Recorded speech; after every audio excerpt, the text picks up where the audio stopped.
เพื่อความอยู่รอดของเกษตรกรปากกัดตีนถีบถึงมือก็ดึง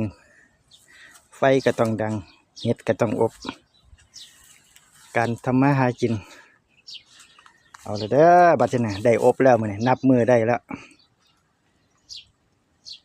อบเห็ดเดือน5ฮ้อนไว้ปานยังบ่บัดนี้ได้จักองศาแล้วอันนี้โรงครู2 แถว 8 ชั้นหลังเดียวอันนี้ก็เบิ่งอุณหภูมิกัน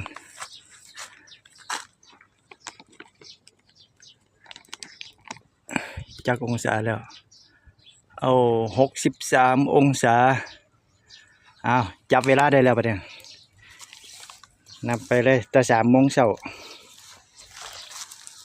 3 โมง 4 โมง 5 โมง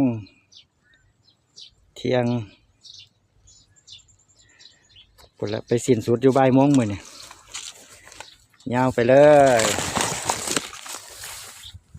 พุ่นละอบนานกว่าลงเดียวแถวเดียว4 ชั้นอันนี้2 แถวแถวละ4 ชั้น2 แถวอยู่ในโรงเดียวอ้าวติดตามตอนต่อไป